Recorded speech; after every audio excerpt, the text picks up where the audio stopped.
공동체를 이끌어가는 리더는 참으로 중요합니다.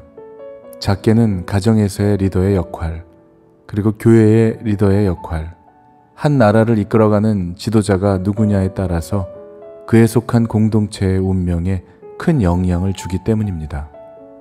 공산국가의 독재자로 인해 당하는 공동체와 세계 정세에까지 미치는 영향은 이루 다 말할 수 없을 정도입니다. 성경에서도 이스라엘의 첫 번째 왕인 사울의 개인적인 사사로운 감정으로 인해 많은 군사력 낭비는 물론 그를 믿고 따르는 백성들을 힘들게 했었던 것을 보게 됩니다.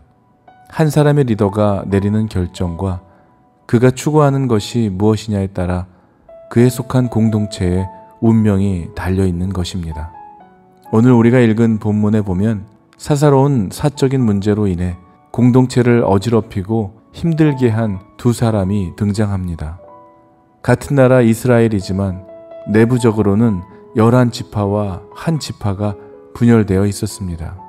사울과 함께 세 아들도 죽었지만 몰락한 사울 집안의 끝자락을 붙들고 있는 사울 왕가의 후손들을 중심으로 11지파, 그리고 새롭게 떠오르고 있는 다윗을 중심으로 유다 지파가 내전을 치르고 있는 중이었습니다.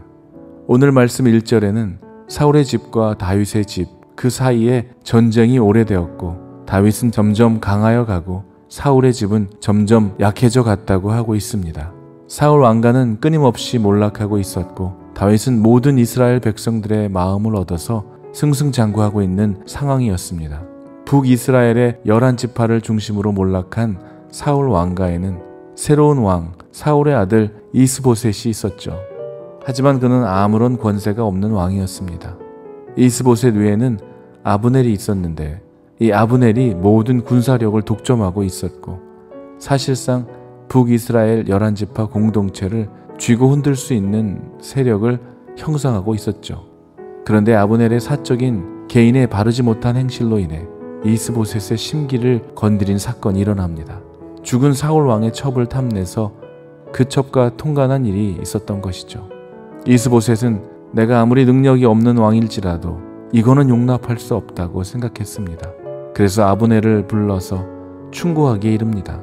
네가 어찌하여 내 아버지의 첩과 통관하였냐고 다구칩니다. 화가 난 아브넬은 홧김에 그만 이 나라를 다윗에게 넘겨주어야 되겠다는 결심까지 하게 됩니다. 아브넬은 자기를 대신하여 전령들을 다윗에게 보내어 다윗을 높이며 자신이 다윗을 도와서 온 이스라엘이 다윗에게 돌아가게 하겠다는 뜻을 전하죠. 자신의 사사로운 감정 때문에 아브넬이 속한 공동체를 위기 상황으로 몰아넣고 있는 순간입니다. 그리고 그는 다윗을 만나러 갑니다. 이제 11지파의 운명이 아브넬의 개인적인 문제로 완전히 끝장날 지경에 처해지게 된 것이죠. 그런가 하면 다윗에게도 통제불능의 한 장군이 있었습니다. 요압입니다. 요압은 용맹스럽고 뛰어난 전술가요, 훌륭한 장군이었지만 다윗이 통제하기 어려운 자신의 생각과 주장이 확실한 장군이었습니다. 요압과 아브넬과는 해결할 수 없는 개인적인 깊은 원한이 있는 관계입니다. 왜냐하면 요압의 막내 동생 아사엘이 아브넬의 창에 찔려 죽은 일이 있었기 때문입니다. 원수가 자기 발로 자기 진영에 들어온 격이 된 것입니다.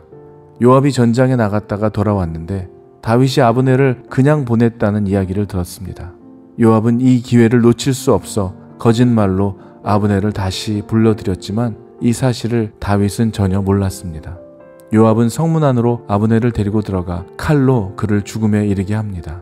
요압은 동생의 원수를 갚기는 했을지라도 그가 따라야 하는 최고 통치자인 다윗에게는 물론 그에 속한 공동체를 위기에 빠뜨리고 말았습니다.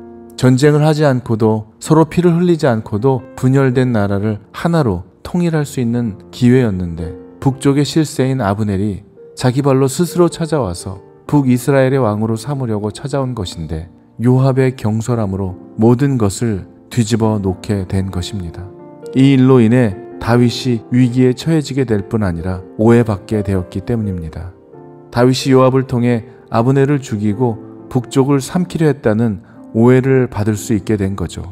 요압의 사사로운 문제로 오해를 불러일으키게 된 것입니다. 아브넬과 요압의 공통점은 무엇입니까? 자신의 개인적인 문제를 통해 자신들의 섣부른 행동으로 공동체가 크나큰 위험에 빠지게 한 것입니다.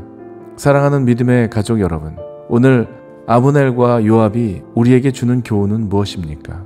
우리가 하나님의 일을 할 때 혹시라도 아브넬과 같은 행동과 처신으로 말미암아 우리가 속한 공동체를 당혹스럽게 한 적은 없었는지요? 요압과 같이 개인에게는 의로운 행동이었을지 모르지만 그것을 더 중요하게 생각한 나머지 자신이 속한 공동체나 리더에게 뒷일을 감당하고 수습하게 만들게 한 적은 없었는지요? 개인적인 사사로운 감정과 문제를 해결하기 위해 그와는 아무런 관계가 없는 공동체를 어렵게 하거나 어려움에 빠뜨리게 하고 있는 것은 아닌지 우리 자신을 돌아볼 수 있는 기회가 되시기를 주님의 이름으로 간절히 기도합니다. 아멘.